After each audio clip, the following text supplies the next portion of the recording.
Hello viewers, welcome back to Sahara TV. My name is David Miskis. With me today is NEMA spokesperson Ibrahim Farinloye.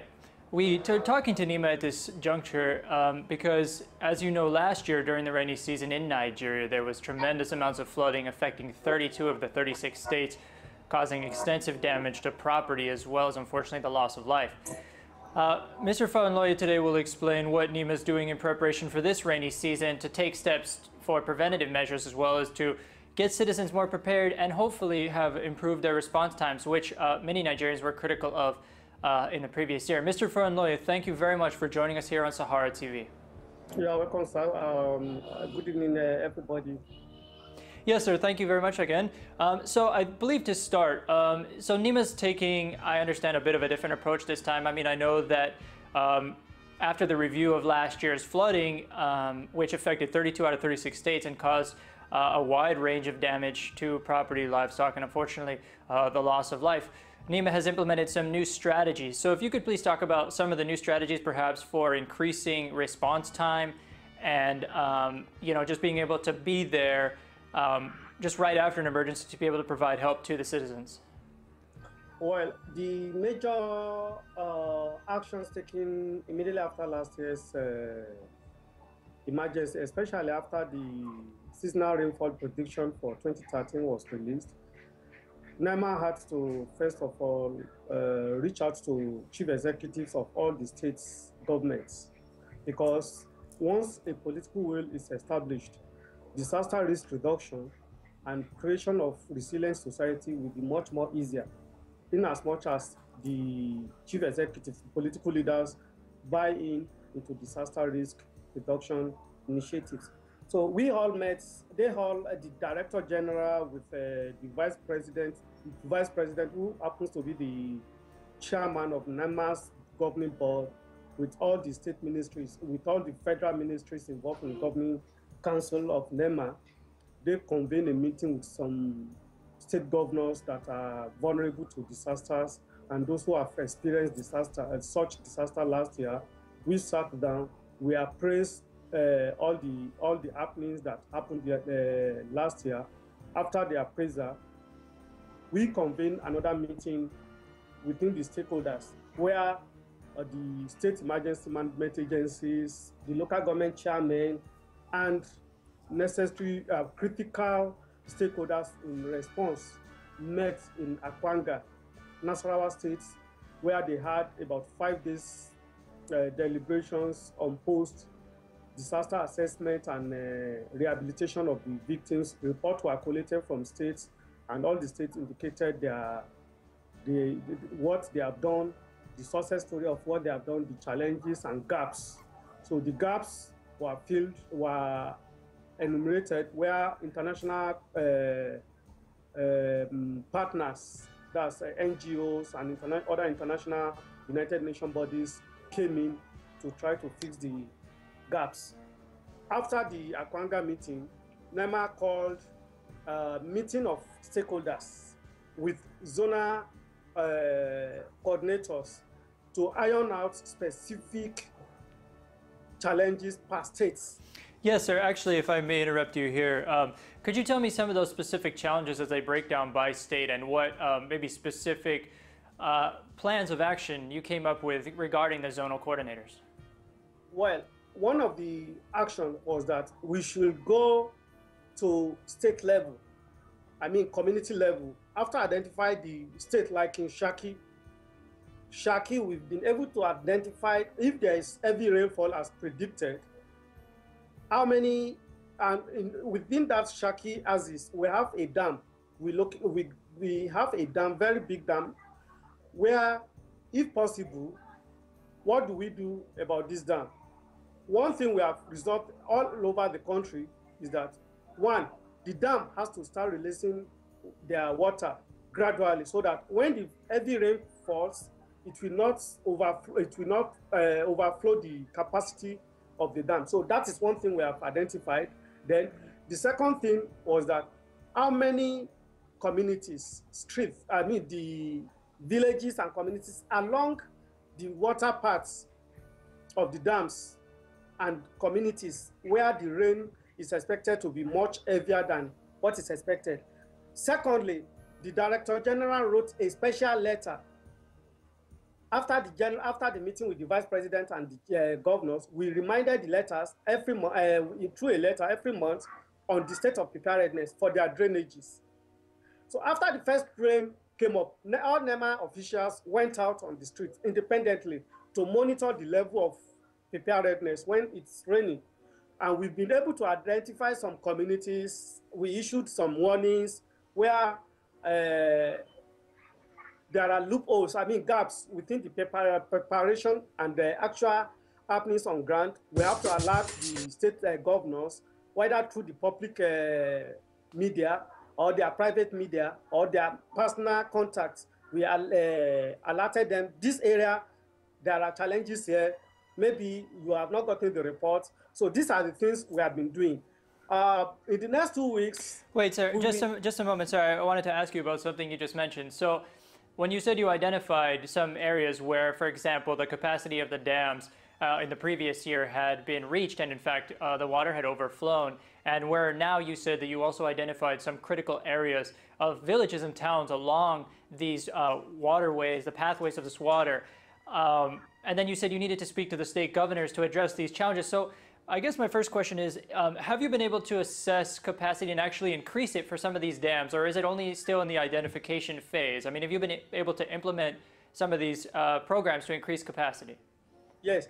You know, the management of the dam is under the Federal Ministry of Water Resources, and Federal Ministry of Water Resources is part of the governing member of NEMA. So we have convened the meeting of the dam managers with river basins managers. We met them on a regular basis. So what we do is we monitor them after the meeting. Every week we monitor them, ask for their state of preparedness, ask for what is happening within their area of jurisdiction. Then along the path, we mobilize the traditional rulers, the faith-based organizations like the churches and mosques. We will go out to ask them, because we have what we call grassroots emergency management, grassroots emergency management volunteers who relate to us daily, if possible, daily of happenings within their territory. We've been able to have at least 100 of such volunteers in more than 3/4 of the local governments in Nigeria. Yes, so on that note, I guess, as far as preparations going forward, so I think based on your weekly monitoring that you've been doing, would you say that you've seen increased improvement in the state of preparedness versus maybe where these states were last year, just right before the rainy season, considering the gaps that you have identified from last year? Yeah, definitely the states are living up to expectation. Okay. So I have one question about the long-term effects. I mean, we talked about some of the short-term, the fact that the rainy season is coming now. But one of the issues identified last year was the fact that natural drainage channels actually have been blocked as of last year for the past 5 years along the dams that are for the River Niger. And so I was wondering if you could tell me, along with this preparedness, have some of these channels been opened, and has some work been done on that to allow greater water flow through these areas? Well, fortunately, just like what you said, some people we call from Kogi State, some of these natural channels, both natural and artificial channels, have been handled at the state level by respective state governments. Even where we have smaller channels, drainage, they are expanding it. They are expanding the channels, like in Kogi now. Federal governments and state governments, they are doing like the major road, where if anything at all happens, which we pray in the next few years, what we experienced last year will never happen in the next few years, because it's not a regular thing that happens. Right. But in case if it happens, we have gotten an avenue where even transportation will not be disrupted. Normal life of the people who will be affected in such a situation will not be disrupted within more than 24 hours when emergency phase of response will be concluded. Okay, now this is what, going forward into this rainy season, I'd like to take a moment to reflect on some of the things that came out of last year. For one example, I mean, there was tremendous property damage as well as, unfortunately, loss of life and of livestock. And really people's livelihoods in many areas. Like it was reported, it affected 32 of the 36 states. Can you talk to me a little bit about maybe the percentage that NEMA has been able to assess of the rehabilitation of these areas, and if people have been able to rebuild, and the money that's been going in has been getting to the people that really need it? Well, that is, we are operating federated units in Nigeria. Each of the units is independent of each other. Mm-hmm. We have states, local government, and federal federated system in Nigeria. When disaster occurs, the local governments has to respond before it gets to states and federal. Yes. So far, so good. We receive reports from federal, just like what I told you, when the SRP was released, that's seasonal rainfall prediction, we called the meeting of the state officials, the State Emergency Management Agency, State Ministry of Works, State Ministry of Water Resources, and all other related ministries or MDAs, that's ministries, departmental, and agencies, to get us how far have you gone. And up to now, we are still asking questions. How far about last year's rehabilitation and reintegration process? How far have you gone? They said they've been giving us positive report, and there is no problem. Yes, on the positive. I'm sorry, just one moment. Sorry. I just was curious. You mentioned positive reports, and that's actually something I'm very interested in learning about. I mean, okay, so the state governments, you say now, are the ones that you've been tracking as involving their response to the rehabilitation effort. If you could just share, I don't know, off the top of your head, if you have any percentages of improvement or allocations of money that have been given by these state organizations to rehabilitate their various states. Well, that is where that's where the federated units stops. Federal governments donated some money to state governments, and we cannot go and audit them because they are of the independence of the state and federal.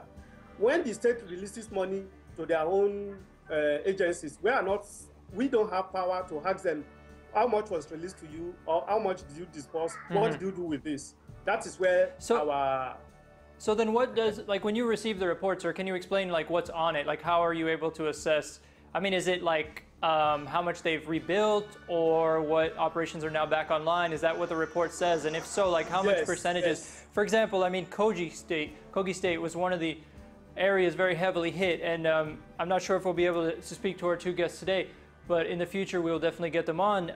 They were talking about tremendous damages to their states, and in fact the Reverend Father we were going to speak to was doing tremendous help for some victims of the flooding. And I was just wondering, sir, if you could tell me, for example, in Kogi State, if you've seen a report, like what percentage of the state has been rehabilitated according to that report? Well, the state governor was, we've been having close relationship with the state governor, and he's been giving us assurance that rehabilitation, relocation, resettlement of some communities, the level of preparedness of, construction of some sites are on. While moving people from floodplain areas to high grants are ongoing. They showed us pictures. We went there. Some of our monitoring, evaluation, and evaluation staff went there. They took pictures of what they have done, the level of preparedness for these years, and about a month or so, the governor, we were with the governor, my director general and some senior officers were with the governor to discuss the level of preparedness. One thing I want to bring out is we are talking at the governmental level. Yes. Thank God the church, faith-based organizations, they are very, very powerful agents of development. But the most important aspect of development, which is private sector, is still a great challenge. Yes. Most of the damages that were recorded affected them highly last year. Unfortunately, this year, they have not shown that commitment in coming to prevent, because when disaster occurs, the private sector, every segment of the society will be affected. But they are still not ready to come up, in spite of all the efforts we've tried to bring them closer. This is where the gaps is, between the governments, which has limited resources, private sector, that their property, their investment are vulnerable to disasters. How do we do this? We've been calling them, but the gaps are still there. Yes. Okay, so thank you very much for that explanation. I believe we have our callers now. So what we're going to do, sir, is take a quick break. And when we come back, we're going to be joined by Michael Amai and Reverend Father Thaddeus Akpa, both from Kogi State. So we'll be right back with you, sir. Welcome, sir.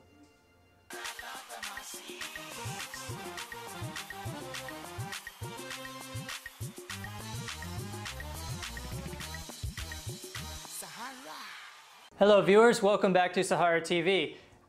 This segment is on the NEMA preparations for the upcoming rainy season, and with me is Ibrahim Farinloye, NEMA spokesman. And now we are actually taking two of our audience members, Michael Amay and Reverend Father Thaddeus Akpa, both from Kogi State, who were victims of the flooding last year. And in fact, the Reverend Father Akpa has been a helper in the community to get victims of the flooding back on their feet. Gentlemen, thank you very much for joining me here on Sahara TV.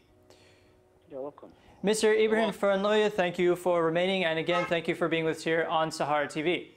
Now, I'd like to start off with Michael, please, and just to keep this brief, as we don't have very much time, I'd like you to, you're going to have 3 questions to be able to ask Mr. Farinloye any concerns that you have. So please, I'd like to start with Michael. If you may address Mr. Farinloye, please go ahead, sir. Okay, thank you for giving me the opportunity to contribute to this program. Let me just go ahead and ask directly. Mr. Ibrahim, sorry, I hope I'm getting it right. How are you, son? Yeah, I'm fine, sir. Thank you so much.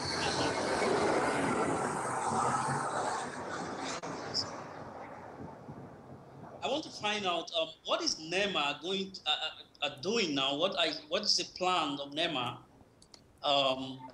now that will ensure that people that experienced the flood last year do not really go through what they went through last year? Because we, myself and the Reverend Father that is online, had a very personal encounter with our families that were involved. And it was terrible. I can personally tell you that my family is back in Ibadan, Kogi State, had to be evacuated. We had to arrange to move them out. And even though the flood, the entire local government was under the water, there was never, at least to my knowledge, a single relief effort by NEMA, in way of sending out maybe boats to ferry them out of the place. So it was a very difficult moment for the people there, and particularly for me, because my family was directly involved. So I want to find out what NEMA is doing right now, especially, with their branches in the state and local government level, to ensure that people don't go through similar experience again. Thank you. Thank you, sir. Well, thank you, Mr. Ame, Mike Ame. I think let me clear one thing. NEMA does not have branches or state or local government offices. We only have 6 zonal offices located in Port Harcourt. The headquarters located in Port Harcourt, taking care of South. We have the North Central, which is only taking care of Makurdi, Jos, and Nasarawa State. Kogi is under the Abuja Operational Office. We have only this type of offices located. That is why we said there is a separation between states, local governments, and federal governments.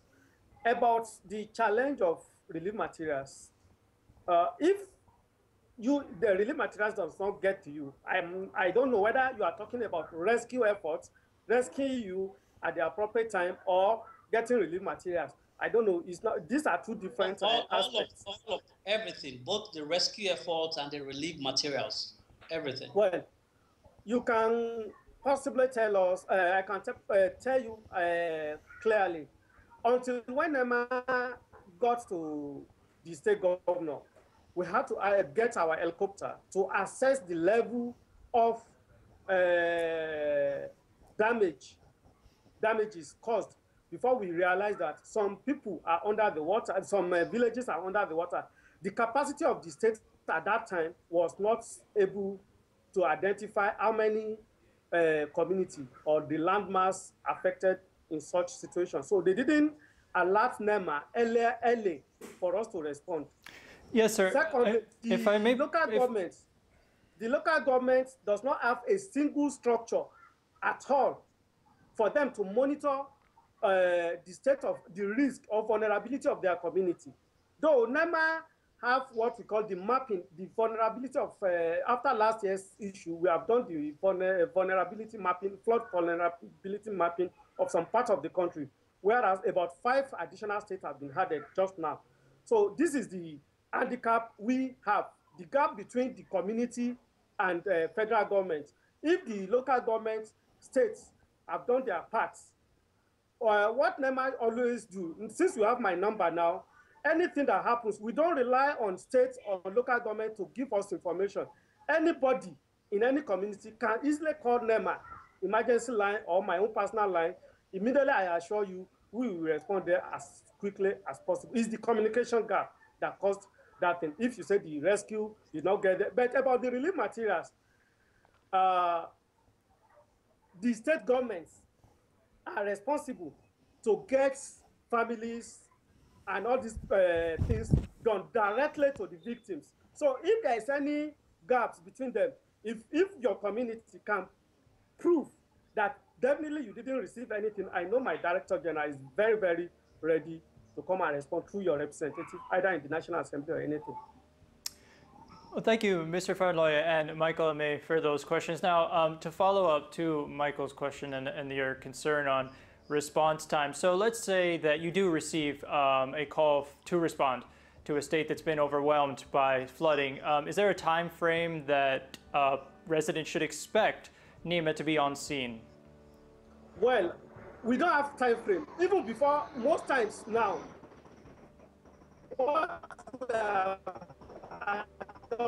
most times we inform the state officials and local government officials that in your constituency, something is happening. Can you verify? And unfortunately, some of the officials at the state and local government level don't respond to our even call. We get there earlier than them, respond to issues before they will come and join us.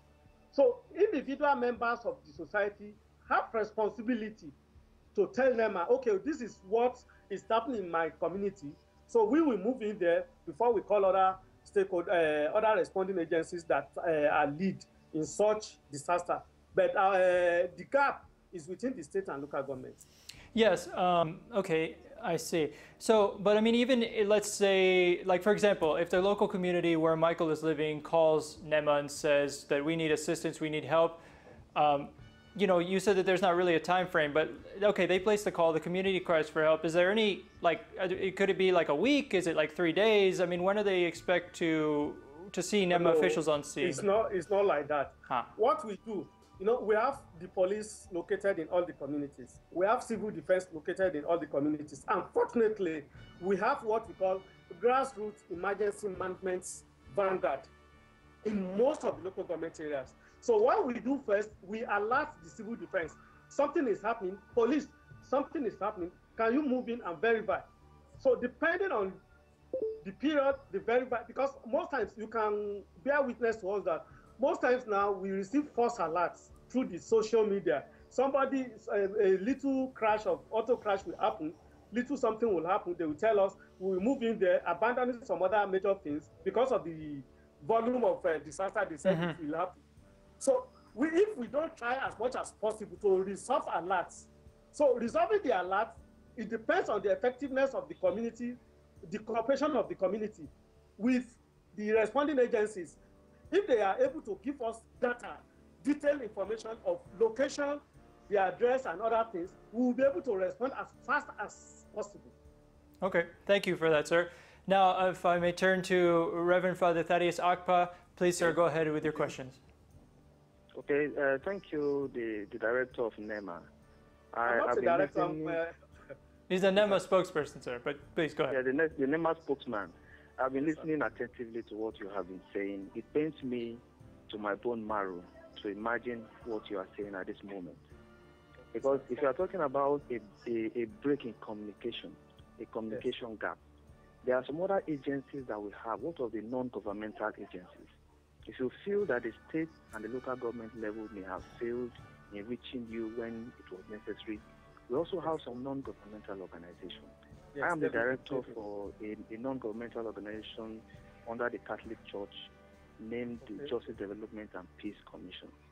In issues of disaster and risk management, in the case where the state and local government has failed in that regard, why can't you bring in non-governmental organizations that have credibility and have integrity, like the Justice Development and Peace Commission, where we can partner together? Because according to the NEMA information given, the Nigerian Meteorological Agency, they are saying that the flood of last year is going to be worse this year. And then since the last year flooding and then the aftermath of the flood to this very moment, we have not seen any contribution or any movement organizing a seminar or a conference by NEMA to intimidate our people on how to prevent the same thing reoccurring again. It beats me hollow to imagine that we are talking like this. How can the non-governmental organizations be brought into this? Because the Just Development and Peace Commission is represented in all the communities. And in Baji local government we are talking about, I doubt if we actually have these civil defense agencies we're talking about. Because we are on ground, I will know what is happening. So this is the first question I have. How do you intend to bring non-governmental organizations to bear this situation? I will give you a phone number now for the Director Planning, Research and Forecasting. You will be able to get him involved because in all our activities, we involve non-governmental, both international and local. We involve them, faith-based organizations. If you are talking of international government, hold on. Now you asked the question. You asked the question. Let me land. I said I will give you a phone number that for direct collaboration with your organization, because if we may not be able to get all organizations all together, but I know we collaborate with both traditional and any NGO that comes on our way. We send letters to states. If you are registered under the states, we send letter to states, convene a meeting between NEMA, you, and all the NGOs, all the faith-based organizations, all of them. It's only the people that are accessible to us who will reach. But I will give you a number. We are accessible. We are there. Hold on now. In fact, it was the bishop. The bishop was the first person who sent boats, who sent the engine boats and started the evacuation of people from this place we're talking about. Can you take this number? Who was the first person who took them to the camps we had around before the government came in, and then we later saw NEMA. Okay. So you cannot say that we have not been on ground. If that means Reverend, you asked the question. Reverend, you asked the question. Let me land. I'm not saying you are not on ground. You understand? We are at the federal level. We are not at the local government level. We are not at the state level. What I am saying, if we don't have access to you, you should have tried before that time, or even after the crisis, you should have tried to assess us. If you had assessed us, definitely you will have attended not less than 5 seminars, because we need first-hand information. I was told to write a report. I wrote a report and submitted to a member of NEMA. And then I wrote my numbers are there, my email addresses are there. Nobody reached me. I submitted. They asked my report and I submitted to them. My brother. And nothing came out from that. Let me explain a difference between NEMA, SEMA, and LEMA. SEMA is at the state level. They are independent of NEMA. Local government emergency management committee are on their own. They are independent of NEMA. It is only what they supply to NEMA will have access to. So if you have written your report and they went back to edit your reports and file it as their own report, how do we can't have access to it. But if you have sent the report directly to NEMA, we will have access. The report was sent to NEMA, and I can check. If I check my records now, I will get you the number of the person I submitted the report to. Then I can trace it and we trace it to NEMA. Let me give you this number. Let me give you this number: 080. Okay. 35. Coming 080. 35. 35. 92. Okay. 588 9 52 92. Okay, 92. Yes. 588. 92. Yes. 5 5. Okay. Is that your number? No, that's the Director, Planning, Research and Forecasting phone number. Okay. Any information you need, if you need by next week, if you need anything to convey interactions between you at the local government level, our zonal office will come over there and train you people. Okay, unfortunately, gentlemen, thank you for sharing that number, and I hope, Reverend Father, the next time you do reach out through this number that help will be on the way. Like you said, you sent a report, and hopefully maybe in the future you can be in contact with Mr. Farinloye and other NEMA officials to find out exactly what happened to your report, and next time in this rainy season, if the help is required, that they will be there. Thank you, Mr. Farinloye, and gentlemen, Michael and Reverend Father Thaddeus Akpa. Unfortunately, we are out of time, viewers and guests. Thank you all very much for tuning into Sahara TV, and thank you, gentlemen, for being here with me to discuss this very important issue as we head into the rainy season in Nigeria. Viewers, that was Ibrahim Farinloye, NEMA spokesperson. Also, we had from our audience Michael Ame and Reverend Father Thaddeus Akpa, both victims of the last year's flooding from Kogi State. So stay tuned, we have more coming up, and thank you for tuning in.